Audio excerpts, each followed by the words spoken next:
Bom dia, eu sou o Clóvis, junto com o Antônio Miguel e o César Rafael, a gente vai falar um pouco sobre a revolução da arquitetura Intel. Bom, começando aqui, a arquitetura Intel, ela tem um desempenho de papel fundamental na evolução dos processadores, impulsionando avanços tecnológicos que impactam desde computadores pessoais até servidores empresariais. Com o passar dos anos, a Intel aprimorou a sua arquitetura para aumentar a eficiência, o desempenho e a integração de novas tecnologias, isso influenciando diretamente o desenvolvimento da computação moderna. Bom, nosso objetivo é apresentar uma análise abrangente da evolução da arquitetura, destacando marcos históricos, inovações, desafios futuros, e vamos discutir a transição dos processos da Intel ao longo das décadas, suas principais tecnologias e como a empresa tem se posicionado diante da concorrência e das mudanças no mercado. Falando um pouco sobre a evolução dos processadores Intel, nós temos aqui o 4004, né, que é de 1971. Ele foi o primeiro microprocessador comercial, marcando o início de uma era de processadores programáveis. Com apenas 4 bits, ele era capaz de realizar 60.000 operações por segundo. Ele foi desenvolvido originalmente em parceria com uma empresa japonesa chamada Busicom, que queria um processador para suas calculadoras. Porém, isso abriu um caminho para o desenvolvimento de microprocessadores mais complexos. O 4004 ele foi o primeiro microprocessador da Intel. A Intel ainda não tinha entrado no mercado de processadores antes disso. Ela era fabricante apenas de memória RAM e ROM.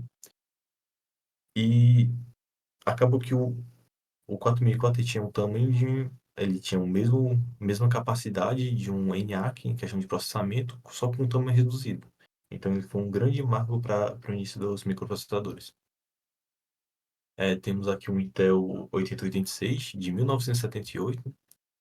Esse processador ele introduziu um design de 16 bits e foi amplamente adotado no mercado de computadores pessoais, isso consolidando a arquitetura Intel como um padrão durante muitos anos. E elas estão na base para a família x86, que ainda domina o mercado de computadores. Com o tempo, a arquitetura foi evoluindo para permitir maiores capacidades de processamento e suporte à memória expandida. Entrando no Pentium e no Core, de 93 até 2006, o Pentium, os processadores Pentium trouxeram melhorias significativas em velocidade, cache e eficiência.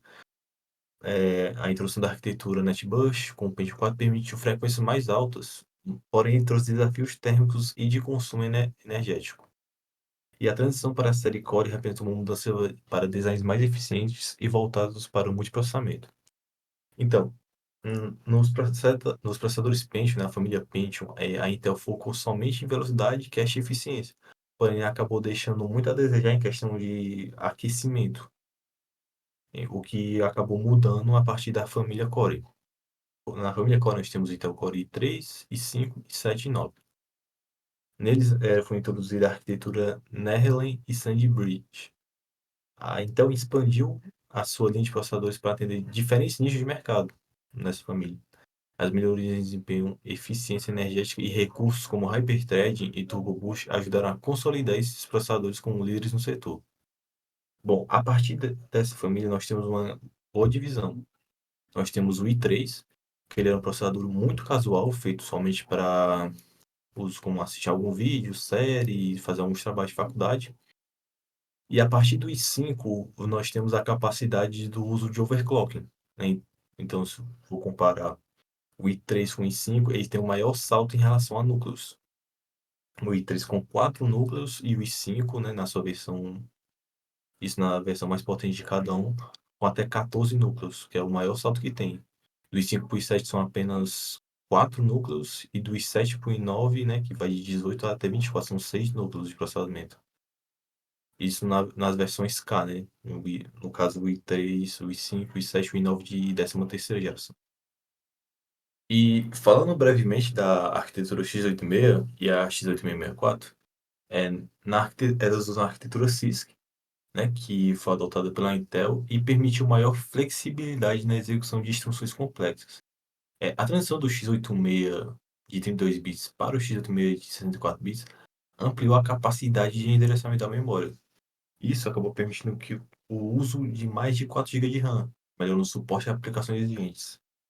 E a compatibilidade com sistemas operacionais foi um fator determinante para o sucesso da arquitetura Intel, garantindo suporte em uma ampla gama de softwares, desde aplicações domésticas até servidores empresariais. Certo, agora eu vou falar sobre as tecnologias e inovações, né? A Intel, ela introduziu diversas tecnologias para melhorar o desempenho, né? Eficiência, segurança, tudo, tanto em computadores pessoais como em computadores dedicados a servidores. Uma dessas tecnologias é o Hyperthread, né? Que ele é uma execução simultânea de trades. Ele vai trabalhar com múltiplos núcleos. A vantagem dele é que ele melhora a utilização dos recursos do processador, aumenta o desempenho em cargas de trabalho paralelas e executa múltiplas tarefas sem existir mais núcleos físicos, né? A limitação é que nem todos os programas eles aproveitam o Hyperthread. Por exemplo, os aplicativos single threads eles não têm ganhos significativos. Alguns emuladores de consoles, por exemplo, de PS1, ele ainda é um single thread. Ele não vai trabalhar com o Hyperthread, então ele não vai ter um ganho de desempenho. E uma outra limitação é que ele pode aumentar o consumo de energia e o aquecimento do processador. Temos também o Turbo Boost, né? Que ele é um aumento dinâmico de frequência do processador. A vantagem dele é que ele dá um maior desempenho sem a necessidade de um overclock manual, tem uma melhor resposta de tarefas pesadas como jogos e edição de vídeo. Ele também tem um ajuste dinâmico em frequência conforme a carga de trabalho. A limitação é que a ativação do Turbo Boost pode aumentar o consumo de energia e a temperatura do processador. E também, nem todos os modelos de processador Intel ele possui suporte ao Turbo Boost. Já o Intel VTX, ele é um suporte à virtualização, né. A vantagem dele é o quê? Um melhor desempenho em máquinas virtuais, como um VirtualBox, eh, tem também a redução de overhead em emulação de software, e é essencial para os ambientes corporativos e servidores. A limitação é que nem todos os processadores antigos, ele possuem suporte a VTX, e também pode ser necessário ativar a tecnologia manualmente na BIOS ou UEFI. Já o Intel SGX e o TXT são segurança baseada em hardware. A vantagem do SGX é que ele protege os dados críticos contra os ataques, tem uma maior segurança para serviços financeiros, armazenamento em nuvem e blockchain. A limitação é que a implementação ela é complexa ela é complexa para desenvolvedores. Alguns ataques recentes eles conseguiram explorar vulnerabilidades no SGX. Já o Intel TXT ele tem como vantagem, o aumento da segurança contra os ataques de inicialização, ele protege os ambientes empresariais contra invasões no próprio boot. A limitação é que ele é pouco utilizado em computadores domésticos e ele exige um suporte específico na BIOS e no sistema operacional. E temos também a Intel AMT IV Pro. A vantagem do AMT, ele tem um controle remoto de computadores pessoais e servidores. Ele tem um diagnóstico de problemas sem a necessidade de presença física. Fora que também tem um suporte, mesmo quando o sistema operacional ele está corrompido. A limitação é que ele é disponível apenas para os processadores Intel V Pro. Ele requer uma configuração avançada para garantir a segurança contra acessos indevidos, né? E a plataforma Intel V Pro, ela foi criada para o mercado corporativo, né, oferecendo recursos avançados de segurança, virtualização e gerenciamento remoto. A vantagem do V Pro é que ele tem uma maior segurança e proteção contra ataques cibernéticos, é uma ferramenta avançada para gerenciamento de dispositivos empresariais e tem um suporte à virtualização e ambientes híbridos. A limitação é que ele é disponível apenas para processadores empresariais, né, e não tem modelos domésticos. Fora que ele requer uma configuração específica para ser utilizada corretamente. Arquiteturas recentes.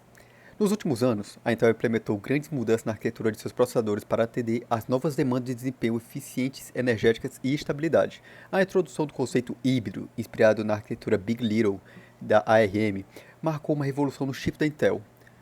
Eu vou falar um pouco aqui, basicamente, o que cada um é, começando pelo Intel Alder Lake, que é a 12ª geração. Ela é o marco do início da arquitetura híbrida, lançada em novembro de 2021. A arquitetura Alder Lake foi a primeira da Intel a adotar um design híbrido, combinando núcleos de alto desempenho P-cores e núcleos de eficiência energéticos E-cores. Esse modo é semelhante à abordagem Big Little, utilizada há anos nos processadores ARM. Isso teve muita melhoria na eficiência energética, Ela permite maior duração da bateria em notebooks ao delegar tarefas leves para os E-cores. Reduz o consumo de energia e aquecimento ao otimizar a carga de trabalho entre os diferentes núcleos. Introduziu a compatibilidade com memória DDR5, aumentando a largura da banda, e suporte ao PCI 5.0, dobrando a velocidade de transferência para SSD e GPUs com alta performance. Com a chegada da 13ª geração, teve a expansão da arquitetura híbrida. Lançada em outubro de 2022, a arquitetura Raptor Lake, 13ª geração, aprimorou o design híbrido e introduziu o Alder Lake, trazendo mais e-cores de otimização de gerenciamento de cache. Como, por exemplo, o Core i9 3900K, ele dobrou o e-core de 8 para 16, melhorando a eficiência em multitarefas. E ela teve também uma otimização no cache, aumentando o cache L2 e L3, reduzindo as latências e melhorando a resposta do processador. Teve benefícios diretos em jogos e tarefas pesadas, como modelagem 3D, streaming, essas coisas. Teve um aprimoramento também no Turbo Boost, que foi citado anteriormente. A expansão da arquitetura híbrida e o aumento do cache garantindo melhoria significativa no desempenho em jogos e aplicações profissionais, consolidando a estratégia da Intel. E por fim, a Meteor Lake, 14ª geração, ela teve a revolução do chipset 3D. O Meteor Lake ele foi lançado em dezembro de 2023 e introduziu um dos avanços mais radicais da Intel nos últimos anos, a adoção da tecnologia Foveros, baseada em chipset 3D. Ao invés de um único chip monolítico, a Intel passou a fabricar os processadores em múltiplos modos interconectados verticalmente, aumentando a escalabilidade e a eficiência. A GPU Tile é a unidade gráfica integrada com melhoria de desempenho e suporte a Intel Arc Graphics. Para quem não sabe, é a placa de vídeo dedicada da própria Intel. É a SoC Tile otimizada para eficiência energética focada em conectividade e gerenciamento térmico. Teve também uma eficiência energética aprimorada. Teve redução no consumo de energia em notebooks e dispositivos móveis e melhor aproveitamento de carga de trabalho dinâmicos, avanços de gráficos e IA integrada. Melhoria significativa na GPU integrada, aproximando-se do desempenho de GPUs dedicadas básicas, isso para CPUs que não utilizam placa de vídeo dedicada. Aceleração para inteligência artificial, otimização e aplicação de IA e aprendizado de máquina. E qual o impacto que o Meteor Lake teve? A introdução do design modulado com chipset 3D representa mudança de paradigma na arquitetura Intel e se abre caminhos para maior escalabilidade, eficiência energética e customização, competindo diretamente com designs AMD Ryzen, Apple Silicon, M1, M2 ou M3. Com isso, a Intel ela vem sempre melhorando e inovando a sua arquitetura e sua construção, para sempre ter uma melhor eficiência e melhor atender seu público. E com isso, dá uma melhor qualidade de vida para os seus consumidores. E acredito que do mais é isso. Muito obrigado pela sua atenção e tchau!